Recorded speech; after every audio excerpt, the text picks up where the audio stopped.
Hello, yeah. Excuse my hair today. My afro fine, I just gotta pick it out. But man, so I went to this assembly, and it showed me things about myself that I still didn't realize as journeying through this life I am experiencing as I go out more. Why I went was because I felt the Most High led me, because I've been seeking the Most High, and the Most High has been, He's been guiding me. So the Most High's feast days is coming up, and I've been doing what Scripture says to do. So it was what Scripture said to do, because, I'll be staying in. If not, I would have stayed in. I feel like it's the right thing to do, because learning that, how Scripture says those dead with the Messiah, right, gonna reign with the Messiah. I've been seeking the Most High and searching my whole life. I didn't understand what was going on with my family. I was never accepted into my family, but that was just how things were, so that was the norm. I didn't understand that they were doing these things intentionally. I was searching for reasons, searching for answers. But seeing that my mom really hates me, like I seen in her eyes that lady, she hates me. She knows what she's been doing to me. Like, I couldn't speak. If I would talk, she would start yelling. If I open my mouth, it's a problem, right? She didn't celebrate. She celebrated 2 birthdays, right? But for me, that made me appreciate, birthdays. I appreciate those 2 birthdays, that she gave me. But then it was real weird, because then, like, they thought, like, I might be evil because I don't celebrate birthdays. And they were, that's something they was yelling at me about. And I thought about it, years ago. So I decided, because the reason I didn't celebrate birthdays is because I felt like it makes people haughty. It makes them, inflated, think too much about themselves. So I wanted them to, it was not a bad thing. I didn't know that they were intentionally not celebrating, my birthday, right? My mom said, when I asked her when we was older, she said she just didn't have money on my birthday. And so, I believed that. I was not angry or anything. Yeah, I used to be hurt as a child, but it made me appreciate people more, Not that I didn't appreciate people. I was a child. I didn't understand that, but that's what it taught me. And so, with my child, I prioritized certain birthdays, and, I planned it out more, so that she learns to appreciate, not just getting gifts, all the time. It's something to learn in that. But then for my birthday, because I didn't celebrate their birthdays, and so they assumed because I didn't celebrate their birthdays that I was evil. And I was confused at that. But on my birthday, they just went around taking all my pictures off the wall and turning them upside down and putting them in the trash can.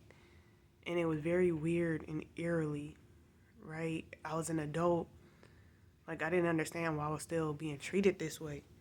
And so, like, I wasn't allowed to be a part of the family with my aunt. Like, I had to be in the garage. If I came and sat down in the family room,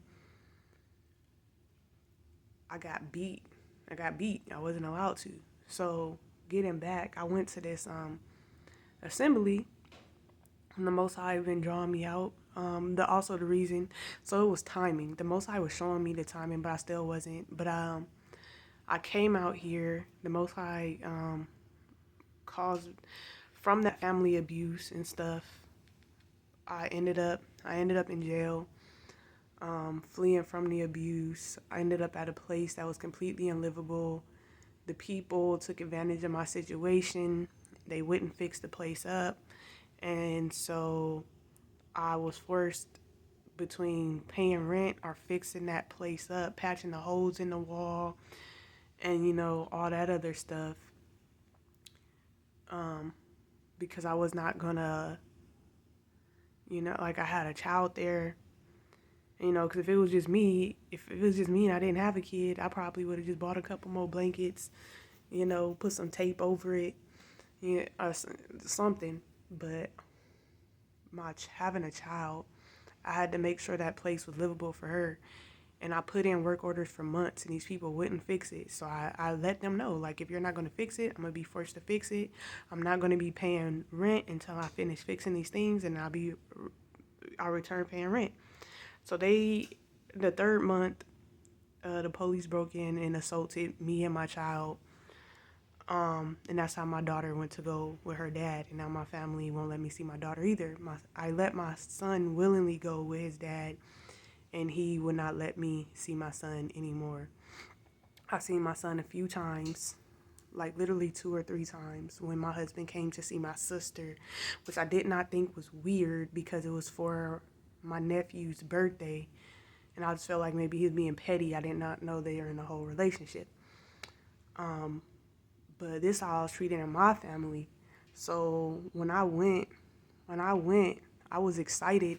I was excited because I've been alone my whole life, seeking the Most High, reading scripture by myself, you know? So seeking the Most High, this is things that really bring joy to my heart. Like, I literally don't talk to men at all. I tried to convince myself that men don't even exist because of the rape and abuse that I've been through. I've only seen wicked men until, like, out here a couple of days ago. Like, I was at the park doing a walk. I got a little scared because there was a group of men there.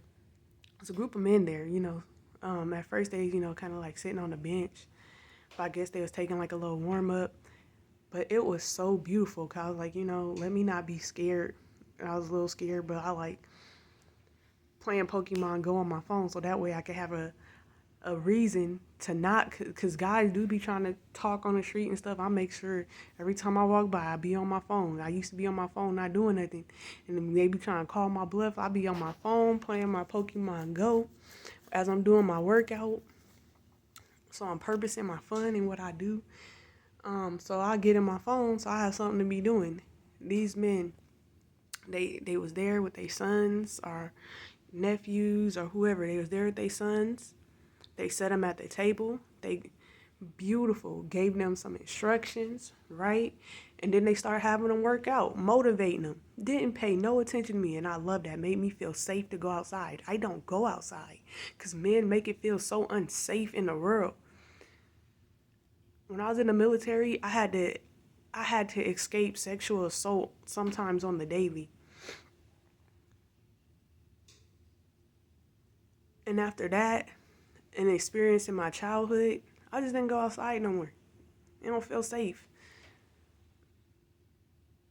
I went to this assembly, and it was I was a little scared because of the things that I've been through, but it was nothing scary about it. I realized different customs. I realized everybody, giving hugs and stuff. I wasn't quite, ready yet. But me never being able to have boundaries, I was just trying to stand firm in my boundaries because I don't know everybody, and like, I don't want to just do something because I did that before, trying not to hurt people's feelings, and then they end up talking about you anyway, and I wasn't even ready for the hug. So just observing, looking around, seeing this place really for the Most High, and it felt like home. It was beautiful. They was reading, studying scripture, just like I do. It was like I've been homeschooling for the Most High my whole life, and then I finally went to a class with people doing the same thing, seeking and studying the Most High, and that was beautiful. I just wasn't ready to talk to everybody yet, so it's probably time for me to sit down, and be in that house and, fellowship online, because I don't want to make other people feel uncomfortable, because I'm coming out of the abuse and trauma that I came out of, and I don't know how to, I don't know how to,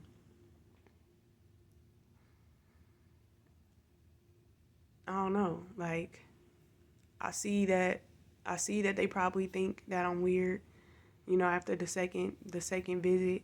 But it's like I'm just opening up. This is a new environment. This is a new environment for me. I've been abused my whole life. I'm not trying to offend nobody by not talking, and I definitely don't want attention. That's like I definitely want genuine people of the Most High in my life, but attention seeking, most definitely not. I've been alone my whole life. Like, when I see how people hear that, but I've been alone my whole life. So it's not gonna bother me to just it will bot like, of course, not having anybody in your life that will bother you. Right? But I don't need a lot of people. I just need one good friend. But then like the person I came out here for, not for, I keep saying for, the Most High told me to come out here.